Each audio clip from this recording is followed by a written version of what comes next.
la vie se porte bien, qu'on puisse bien y vivre et que tout aille bien. Voilà. Beaucoup de choses. Tout va bien, comme jusqu'à présent. Que ça continue d'évoluer comme maintenant. Je trouve que c'est sur la bonne voie. Donc que tout continue. Et particulièrement pour la sécurité. C'est ce que j'allais dire, autant pour la sécurité que pour l'embellissement de notre ville. Encore beaucoup de belles journées dans la joie et la paix.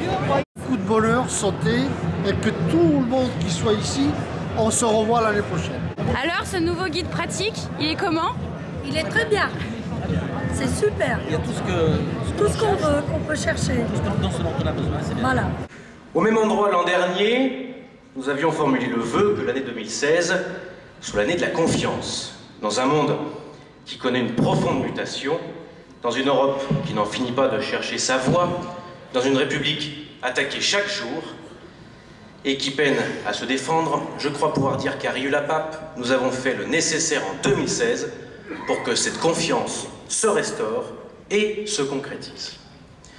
Nous souhaitions une ville apaisée, nous souhaitions une ville où les gens se parlent, nous formulions le vœu que la confiance en la parole publique soit restaurée. Nous avions annoncé des changements, des travaux, des nouveautés qui allaient illustrer le renouveau que nous impulsons sur Rieux-la-Pape. Le résultat est là, les chantiers sont en cours, les événements se tiennent et les indicateurs sont positifs. L'image de notre ville s'améliore, attirant de nouveaux habitants et de nombreux investisseurs. Ce blason riard qui se redore est l'illustration même de cette confiance qui revient enfin. Le regard institutionnel a bien changé aussi.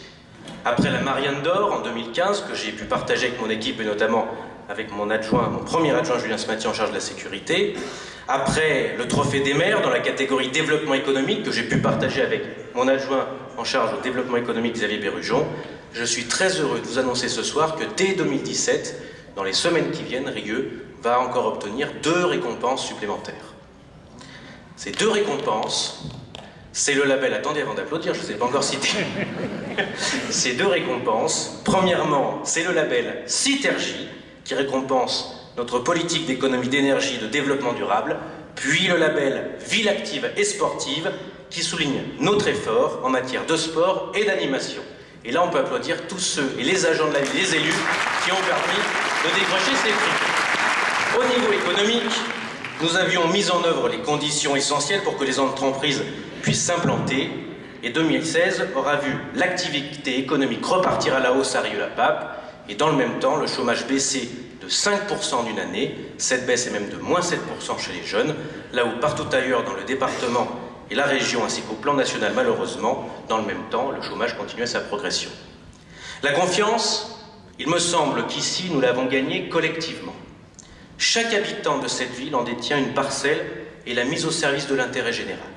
C'est pour cela que je voulais ce soir vous remercier, tous, d'avoir joué le jeu, d'avoir cru en notre promesse et d'avoir retrouvé cette confiance. Car, ça part tout seul. Attendez la fin du discours pour applaudir.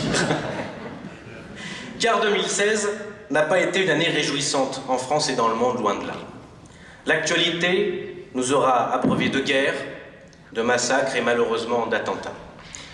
Elle nous aura rappelé que nous sommes plus que jamais en danger, que nos ennemis sont tout proches et qu'ils n'ont aucune pitié. 2016 aura aussi été également l'année de l'aveuglement de ceux qu'on appelle les élites. Ces prétendues élites qui n'ont pas vu que les Britanniques allaient voter oui au référendum sur la sortie de l'Union européenne. Ces prétendues élites pour qui Hillary Clinton avait déjà gagné l'élection américaine pour les présidentielles. Ce microcosme, systématiquement, s'est trompé, lourdement. Et ces élites prétendent évidemment parler en notre nom. Elles tordent la réalité sur l'autel de la bien-pensance. Elles sont dans un déni d'un monde qui, chaque jour, leur échappe un peu plus. Les élus sont souvent assimilés à ces pseudo-élites, et ceux qui font ce raccourci n'ont malheureusement pas toujours tort. En effet, combien d'élus préfèrent la douceur de l'aveuglement à la vérité, aussi crue soit-elle? Car faire de la politique, ce n'est pas toujours faire plaisir. On n'est pas élu pour cela. nous ne sommes pas des porteurs de nouvelles réjouissantes en permanence, malheureusement. Nous sommes là pour parler vrai, nous sommes là parce qu'il est de notre devoir de dire la vérité, même si parfois elle est dure à entendre. Nous nous sommes toujours attelés, mon équipe et moi-même, à dire la vérité et à vous dire la vérité, même quand elle n'est pas politiquement correcte. Il faut vous dire la vérité, car cela implique une obligation de résultat, une obligation de tout mettre en œuvre pour améliorer les situations que vivent les gens au quotidien. Cette exigence d'action, nous la devons à nos enfants, car nos enfants, ce sont eux qui vivront dans la ville et dans le monde que nous leur laisserons. Il y a quelques semaines, nous expliquions à nos enfants qu'un vieil homme barbu habillé de rouge allait leur apporter des cadeaux de Noël. Je ne trahirai pas, comme j'ai vu qu'il y avait des enfants, le secret, mais malheureusement, certains adultes ne croient plus au Père Noël. Et les habitants de Rieux, parfois, ne veulent pas qu'on leur fasse croire au Père Noël. C'est pour cela qu'au moment de vous présenter les vœux de votre municipalité, je souhaite que 2017 soit une année placée sous le signe de la clairvoyance, que 2017 soit l'année où nous verrons le réel et où nos dirigeants agiront en fonction de ce que vous vivez au quotidien et non en fonction de l'idée qu'ils s'en font. Et qui mieux que les maires pour faire preuve de clairvoyance? Qui d'autre peut se permettre de tenir un langage de vérité, loin des donneurs de leçons, des salons parisiens, des technocrates? C'est ce langage de vérité que je m'efforce de porter avec Claude Leclerc qui m'accompagne à la métropole. Les maires doivent être défendus. Ils méritent une métropole qui travaille avec eux, qui les intègre dans leurs décisions. Ils méritent d'être reconnus pour ce qu'ils sont, les maires. Des élus de terrain, qui le connaissent, qui en ont une vision réaliste et non faussée. Tel est le sens des interventions que nous faisons régulièrement à la métropole. 2017, dans notre belle ville, sera une année charnière. Tous les projets ont été lancés, certains vont même d'ores et déjà aboutir. Je pense par exemple au centre-ville qui prend enfin forme et aux premiers commerces qui vont s'installer. Rieux-la-Pape aura en effet, à terme, enfin un centre-ville moderne où les gens pourront se rencontrer, boire un verre, déjeuner, faire quelques courses, assister à une séance de cinéma ou un événement culturel de qualité.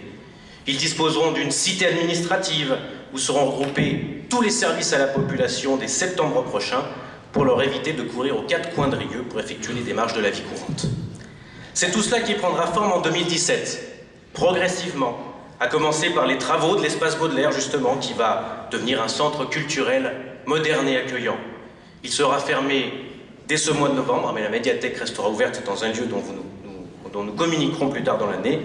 Et il est important de fermer ce lieu pendant 18 mois pour que demain vous puissiez voir le nouvel espace Baudelaire. Sur ces projets, nous aurions pu faire comme ces fameuses élites et se couvrir les yeux. Nous aurions pu nous dire que la culture n'était pas une priorité pour les riards et les riards.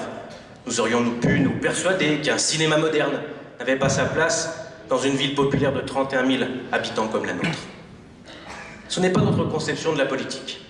Nous avons choisi d'être clairvoyants et ambitieux car nous devons être dignes de la confiance que vous avez placée en nous en mars 2014. Nous aurions dû céder aux sirènes idéologiques et vous dire que la jeunesse n'avait besoin que de lieux où se rassembler sans aucun contrôle. C'est si facile d'acheter ainsi la paix sociale. Pour notre part, fidèles à notre conception de la politique, nous avons choisi de travailler avec les principaux acteurs de la jeunesse. Nous avons d'abord multiplié les rencontres avec les lycées, dont je salue les proviseurs et l'encadrement, qui sont des partenaires essentiels, en jouant un rôle de facilitateur notamment avec le nouvel exécutif de la région, Auvergne-Rhône-Alpes. Puis nous avons créé un conseil municipal des jeunes qui permet désormais d'entendre la voix de cette jeunesse de façon beaucoup plus efficace et qui se réunira régulièrement en 2017. Plutôt que de laisser cette jeunesse livrée à elle-même, nous avons choisi, durant les vacances scolaires, d'ouvrir les gymnases et d'autres lieux publics pour des activités gratuites encadrées par des animateurs. Et devant le succès rencontré, devant ces dizaines et ces dizaines de jeunes qui sont venus participer à ces nouvelles animations, nous avons systématisé ces ouvertures qui s'ajoutent aux activités traditionnelles que nous proposons ainsi qu'à l'action de sport dans la ville et des autres partenaires associatifs qui nous accompagnent. De même, nous ne pouvons pas nous laisser piéger par le fatalisme devant les lieux communs que l'on entend au quotidien. Nous avons choisi d'agir, de voir la vérité et surtout d'être efficaces. En effet, On nous dit notamment très souvent que l'échec scolaire est dû au fait que les parents démissionnent et que l'on n'y peut rien.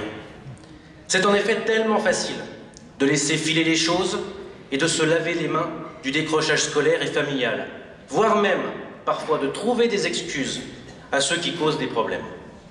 Nous avons là aussi choisi d'essayer d'innover en co-construisant cette création de la maison des familles et de la parentalité. La réflexion autour de cet outil au service des familles, qui vise justement à recréer ce lien entre les enfants et leurs parents, va se concrétiser aussi en 2017. Là aussi, nous avons souhaité regarder la vérité en face et prendre nos responsabilités. Il aurait été facile également de se dire que tout allait bien dans nos quartiers, de se raconter de belles histoires et de se persuader que les habitants allaient se laisser gentiment bercer. Nous aurions pu dire et répéter que tous les riards étaient en sécurité, que certains quartiers populaires ne se dégradaient pas, que le risque communautaire n'était pas une réalité. Il aurait été si simple de plonger dans le déni. Nous avons choisi de dire la vérité même lorsqu'elle n'est pas facile et de nous doter de tous les outils pour rétablir la tranquillité publique. La vidéoprotection, que nous développons encore cette année, permet de rendre des quartiers plus sûrs. Elle permet, comme nous le dit régulièrement le procureur de la République lors de réunions avec le préfet, de constituer des preuves des infractions et de les sanctionner plus durement. En 2017, nous avons désormais 39 caméras dans tous les quartiers de la ville, et j'insiste bien sur tous, car nous ne souhaitons pas simplement déplacer le problème, le but est de le régler. De même, l'augmentation des effectifs de police, décidée l'année dernière, nous permettra, en 2017, de pouvoir disposer de patrouilles supplémentaires et d'être encore plus présents sur le terrain, y compris les week-ends et la nuit, aux côtés de la police nationale, qui nous est si précieuse. Les résultats montrent que nous avons eu raison d'agir, outre la baisse spectaculaire des violences et des cambriolages entre 2015 et 2016. Je peux vous annoncer que nous sommes passés de 74 voitures brûlées en 2015 à 59 en 2016. À titre de comparaison, dans la seule nuit du 31 décembre, nous n'avons eu aucune voiture brûlée, fort heureusement, alors que dans le même temps, malheureusement, nos voisins de Vaux-en-Velin en ont connu 29, soit la moitié de notre total annuel. Donc oui, nous avons eu 59 voitures brûlées en 2016, ce qui représente autant d'habitants qui se voient privés de la liberté de se déplacer à cause de comportements malveillants et inconscients. Oui, ce chiffre est en baisse de 22%. Mais non, nous n'allons pas nous mettre à dire que tout va bien. Nous allons donc, encore une fois, tenir un langage de vérité et poursuivre les efforts dans les années qui viennent. Mesdames et messieurs, je vais vous parler d'un autre sujet sur lequel on a beaucoup fantasmé ces derniers temps et sur lequel nous avons aussi choisi de tenir un langage de vérité. Il s'agit de nos choix en termes d'implantation de commerce sur la commune.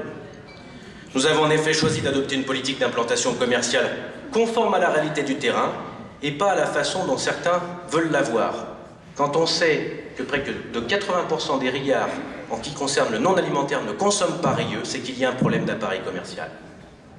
S'il est naturel de disposer de commerces dits communautaires, compte tenu de la population qui habite dans les quartiers populaires, il devenait indispensable de ne pas les concentrer, de diversifier cette offre commerciale. Ce que nous nous efforçons de faire avec tous les moyens légaux et réglementaires mis à notre disposition. Il était en effet impensable de vouloir d'un côté la mixité sociale sans favoriser la mixité commerciale. Le but n'est bien sûr pas de stigmatiser ou de blesser tel ou tel, bien au contraire. Le but est que notre ville soit ouverte à tous, que la mixité aille dans les deux sens et que tous bénéficient des mêmes chances, quels que soient ces quartiers. C'est aussi ça, l'honneur de la République.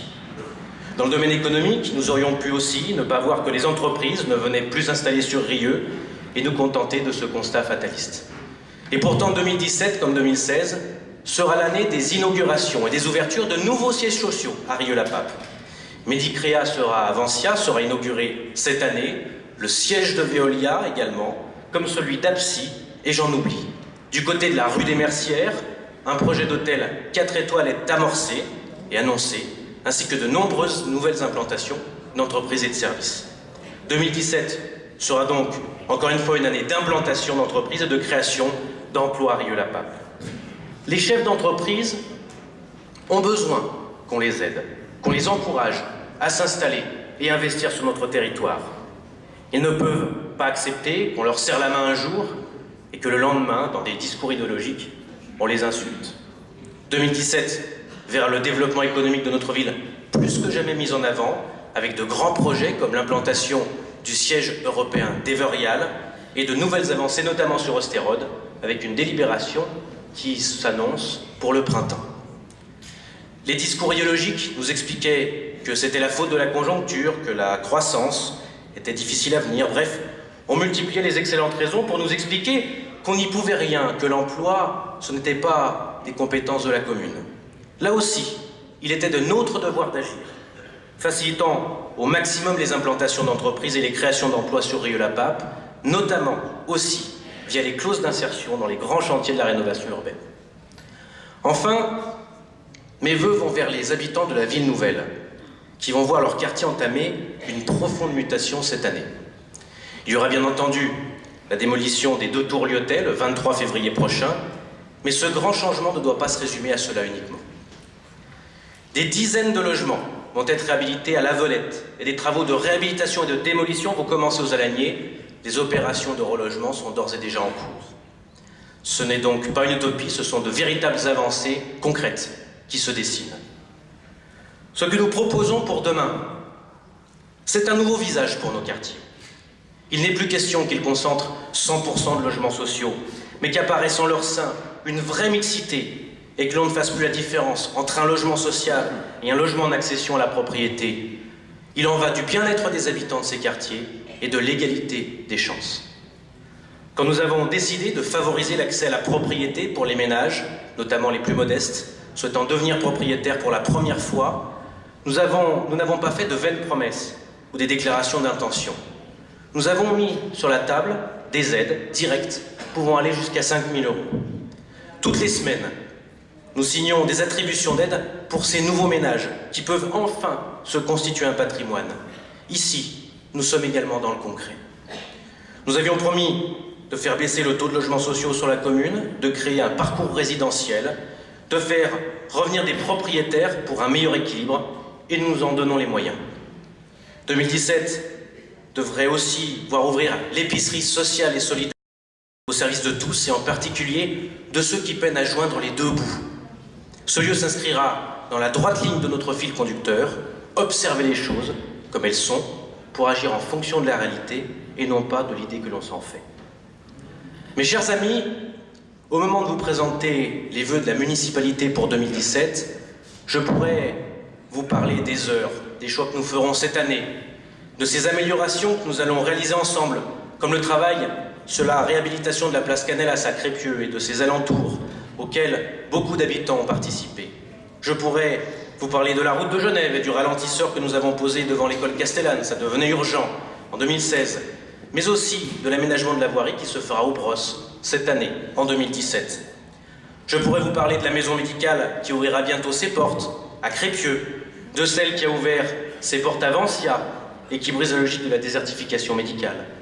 Je pourrais vous parler des premiers travaux d'élargissement de la route de Strasbourg qui commencent en ce moment même et qui sont le début d'un processus qui va durer bien sûr plusieurs années, mais qui finira enfin par fluidifier la circulation sur cet axe, car en agrandissant la voirie, nous pourrons faire passer du mode doux et des transports en commun.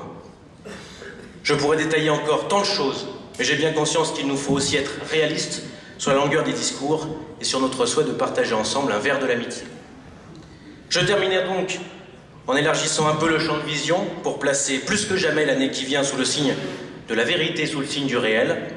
En 2016, nos élites nationales et même mondiales ont été dépassées car elles ont observé le monde avec des œillères. Elles n'ont pas voulu voir les horreurs en Syrie ou en Irak. Elles ont refusé de voir que les peuples européens n'en pouvaient plus des vieilles élites. Avec une extrême droite à près de 48% en Autriche, avec un référendum très largement perdu en Italie, où désormais quasiment toutes les grandes villes sont dirigées par des populistes anti-système, avec un Donald Trump élu aux États-Unis alors que personne ne misait sur ce personnage atypique, avec une Grande-Bretagne qui quitte l'Union européenne, le réel leur a sauté au visage.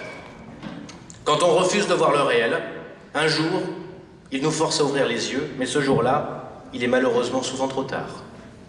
Je formule donc un dernier vœu, celui que l'aveuglement de nos élites cesse et qu'enfin ils voient ce que nous voyons tous les jours, Et enfin, pour cette année 2017, je souhaite pour notre pays une année faite de joie, beaucoup moins douloureuse, parce que les heures de 2016, avec les attentats de Saint-Étienne-du-Rouvray et de Nice, le 14 juillet, ont été dramatiques pour notre pays, puisque même des enfants ont perdu la vie. Je souhaite pour notre pays la réussite pour 2017, quel que soit celui qui arrivera à présider aux destinées de notre beau pays. Je souhaite beaucoup de courage, que notre pays se remette sur les rails.